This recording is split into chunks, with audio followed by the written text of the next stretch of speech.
Stab me, you stab me. Damn son, fool.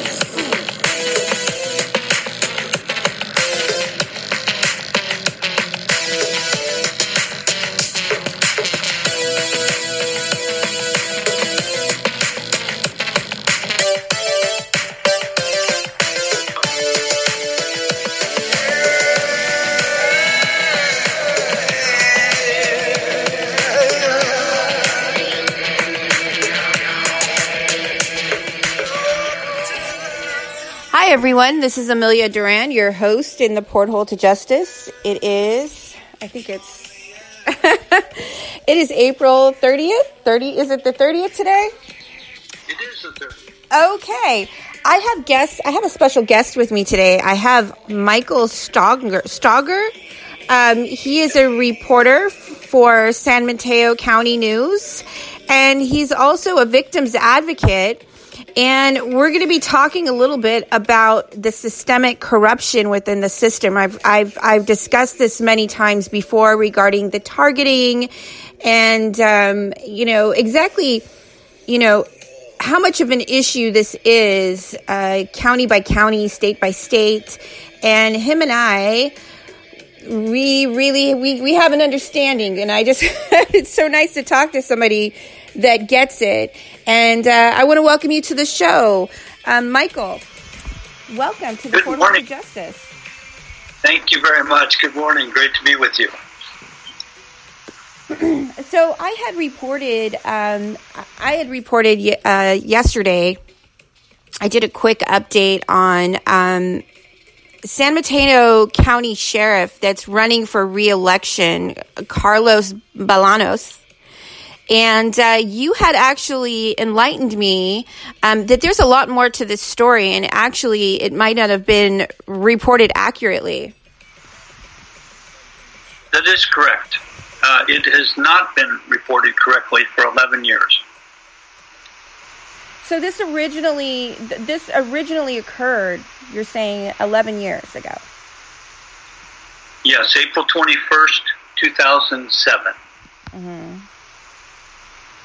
And the discrepancy, now, I had asked you in our conversation about Operation Dollhouse, and if you could just briefly explain to the audience exactly what it is. Okay, Operation Dollhouse, according to the FBI, was a human trafficking, sex sting operation that they were in charge of, and it lasted for 2 years, and it ended the night that my two highest ranking sheriff deputies were caught as customers inside of a single family residence located at 3474 Eldon Street in Las Vegas, Nevada, 9:30 p.m. And, the story that I had reported on, they had made it seem like these were consenting adults or women that were involved in this sting operation. That is correct. Even the FBI went as far as lying about that, about 2 or 3 weeks after the incident. There was nothing, I think, the way to think about this in reality is there was nothing about prostitutes, and there was nothing about massage parlor involving that single family resident that night. Those were not prostitutes. Those were slaves. Those were human trafficked sex slaves, including at least one minor. Mm-hmm. Wow. And how long did this investigation or operation go on for? Well, that's kind of the mystery, because the FBI claims that they've been doing this for 2 years, and somehow they completed it on a Saturday night at 9:30 p.m., which I found to be quite strange. Mm-hmm.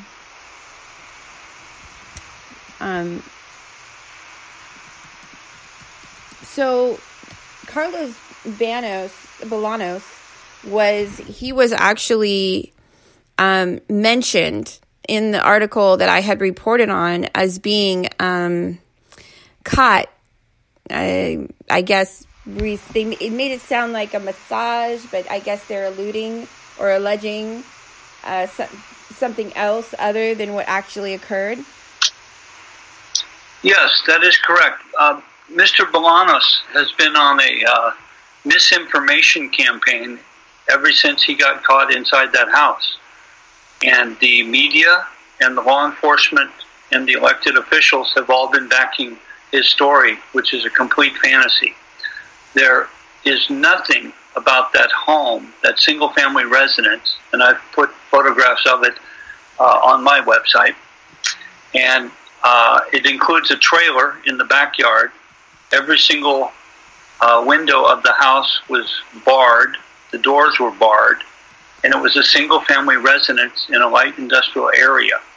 So the idea that anybody would even talk about this was a massage parlor is completely false. It takes the reader completely off track. And anybody that would, again, promote the idea that these were prostitutes is completely doing any of the readers a disservice. Mm-hmm. So you're actually a resident of San Mateo. I was a resident of San Mateo County for 66 years. The last year and a half, I have resided in Monterey County, just 2 counties south. Mm-hmm. Okay. And you originally, you came about this story because you have your own website that you report on local news events. And you have a background in regards to reporting on human trafficking and exposing human trafficking yourself. Am I correct? Not so much the human trafficking, but the illegal behavior by law enforcement officials or district attorney's offices. I'm a big fan of eliminating prosecutorial misconduct in mostly San Mateo County. I just found that any kind of illegal behavior by county employees I found is kind of disgusting and cowardly. Mm-hmm. So you would like to see this individual not get reelected? Well, for example, we now know that he was caught as a customer of human trafficked sex slaves. We also know that he immediately went on a disinformation media blitz, and I don't think that that's the kind of behavior that we would trust to lead an 800-person sheriff's office.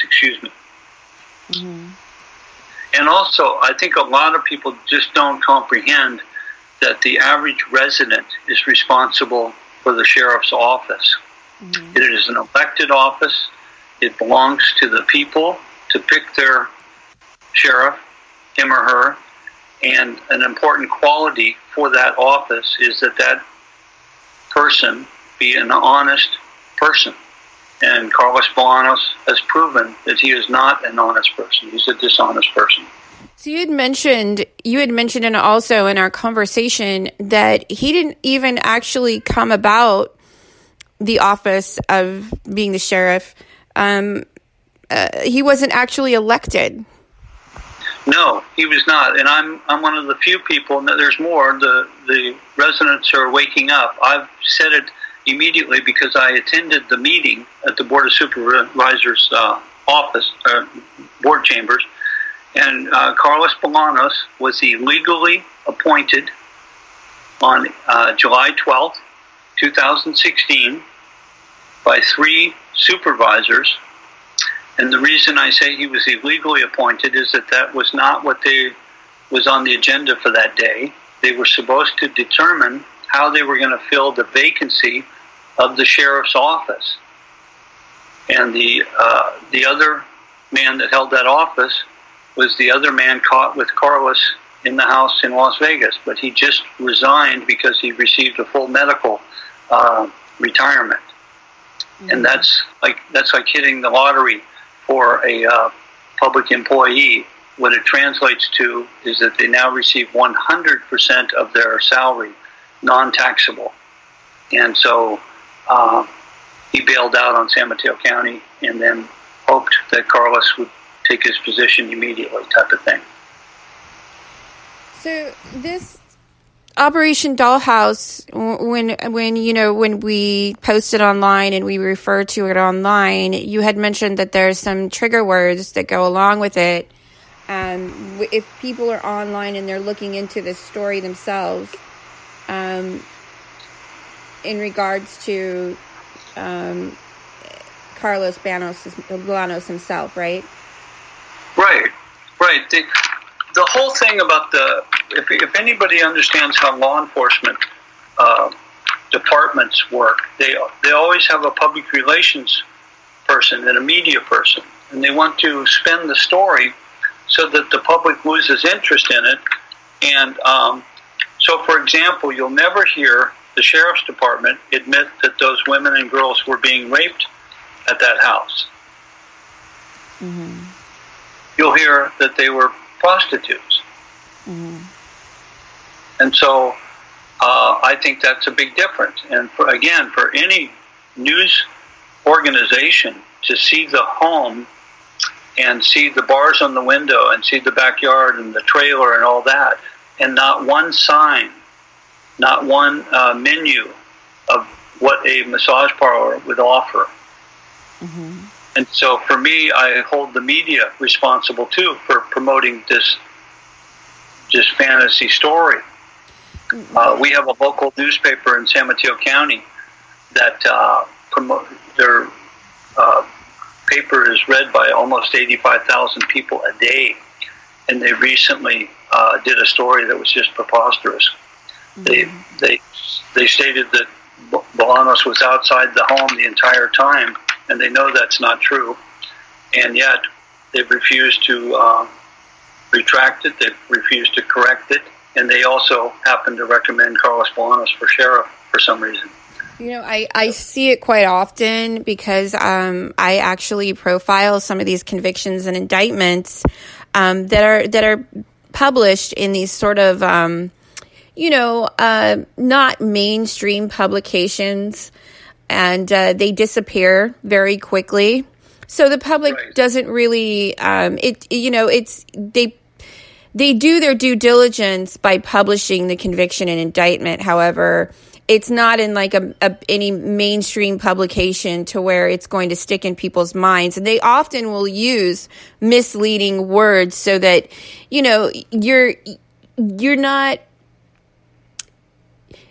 they will use words like prostitution and to sort of slough off some of, the egregiousness of these crimes, these, crimes against humanity. No, I agree. And in this case, we're talking about two completely different subjects. Mm. Yeah, and that's sort of the purpose for my show. I had shared with you a little bit on why I had become an activist myself, because I took my personal case of targeting and trafficking to the federal courts, where I had, in my mind, I had enough substantiated evidence to where this was obviously occurring, the targeting, and, the courts shut me down. And that made me realize that this was a systemic issue within the system. And that's correct. And the courts and the Supreme Courts are complicit, as well as the mainstream media. So I decided to start reporting on this in my tiny little blog. And I created my own network of bloggers and journalists. I have one TV show host, and we have several people that are speaking out on the issue of human trafficking. And I shared with you, a lot of people in their minds, they think this is something that's occurring in a third world country. They don't realize that that the United States is the hub for human trafficking globally. Right. Also, along that line, then when you add the element that your two highest ranking sheriff officers, and in San Mateo County's case, your two highest ranking district attorney employees, or elected official and an employee, all support the behavior of Carlos Bolanos, which for the average mom and dad just trying to get their kid in a soccer camp or, pay the monthly rent, they find that pretty deplorable. And the other question is, why on earth would they support each other? What the hell's the matter with them? Yeah. So then that goes into what you just described that you personally experienced. Because it then goes, in San Mateo County, for example, I forget how many judges we have, but about 90% of them have all come up through the ranks of the district attorney's office. So if you happen to have a dishonest and corrupt district attorney, you can imagine what kind of judges you're going to produce. It's I always think life is pretty simple. You go back to the foundation, you go back to the beginning of the story, and that's actually what you and I were talking about today. For 11 years, this particular story has been misdirected, miscommunicated, miswritten about. And so hardly anybody would know about what actually happened. And when we spoke earlier, you mentioned that there was actually two human trafficking homes. There was one other one aside from this home, and this particular home happened to get targeted. And you're suggesting this is simply because it was competition for the one that was run by the state, basically. Well,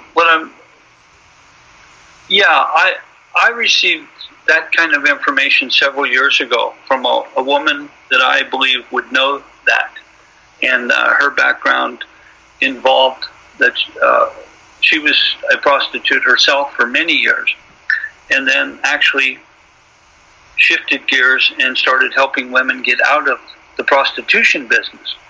And so she became aware of certain law enforcement people who weren't doing the law enforcement part. They were actually involved in the prostitution business. They weren't necessarily involved in the human trafficked business, because that's a different business than the prostitution business. And that's what I want to make sure we keep the points on. The house where Under Sheriff Carlos Bolanos was caught in was a human trafficked sex slaves, including a minor, at least one minor. And that just has nothing to do with massage parlor. And that was what was actually reported. That was the original article that I had received, was that he was caught getting a massage with his partner inside of and that's misleading and completely false. Just a 100% false statement. And whoever wrote it and Bolanos know that. They know, and that's where I would like to bring accountability to whoever is. If he got caught there, that's one thing. Now for the next day, he's starting a misinformation campaign, and he's being helped. Somebody has coached him with these words, and because he was proud enough to speak to some news agencies the next day, he has refused to answer any questions on were you inside the house or not, yes or no. He's refused to answer that. And then the next question is, how long were you detained? Because we can't use the word arrested. We need to use the word detained. Now, if you're detained in handcuffs and you are transported to the Las Vegas Metro Police Department, I think that looks more like you've been arrested. I don't think law enforcement moves you without you being arrested. So I had asked you a question. Is this an ongoing investigation, or was there any convictions and indictments involved in this particular situation? And what came of, if there was an investigation, what came of it? All right, so there's no investigation of Sheriff Monks or Carlos Bolanos. There was an investigation into the owners of the house and the other establishments, and they forfeited, I believe, $485,000 in cash and real estate and lost it, and they were criminally charged. Okay. So who exactly was criminally charged?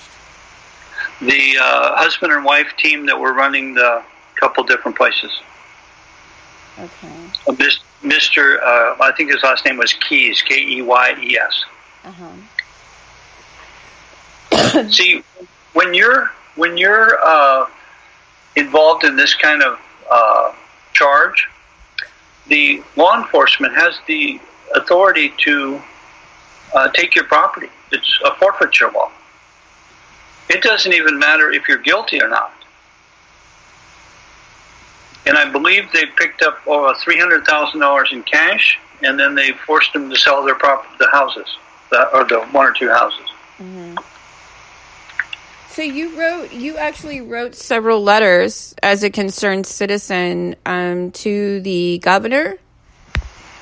I wrote a letter to the sheriff, Sheriff Monks, and to Carlos Bolanos, the undersheriff, requesting their resignation. And I told them that I could not support them as my two highest-ranking law enforcement officers after April 21st, 2007. Mm. And did you receive any kind of response? To this day, 11 years later, I have received no response. Okay. Well, I have published copies of those letters to the Porthole to Justice if anybody would like to check that out. And I've also posted links to your website, sanmataonews.com. Is there anything else that you want to add? No, I think that's fine. If you could just put up my website, it's www.sanmataocountynews.com.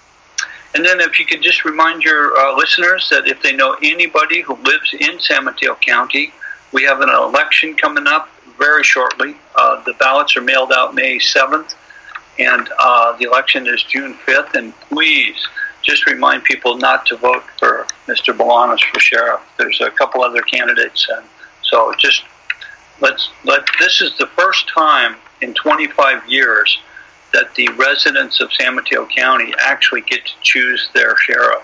Mm-hmm. This Board of Supervisors have always intervened and always put in who they wanted to. And Carlos Bolanos is sheriff. He's an appointed sheriff now because of the Board of Supervisors, not because of the residents of San Mateo County. And I might also add that there are at least 700 sheriff deputies who have been silenced by Carlos Bolanos. There are 700 sheriff deputies that do not show that they don't support him. Well, Michael, you're very brave to come on the show and discuss this issue. I thank you very much. And my pleasure. Thank you for having me. You're so welcome. And everybody that's tuning in, I really want to encourage that, we don't continue to elect these people that are supporting the human trafficking that's going on, and that we support elected officials and people to these offices. And good luck, Michael. Thank you so much. Yeah. You have a great day. Okay. Okay. All right, everybody. Bye-bye. This has been another episode of Porthole to Justice, the window to the truth. Off the cuff. You can join me on Spreaker.com. It's absolutely free to subscribe to the show. I'm on Twitter, Facebook, and Instagram. Okay, everybody. Have a great day.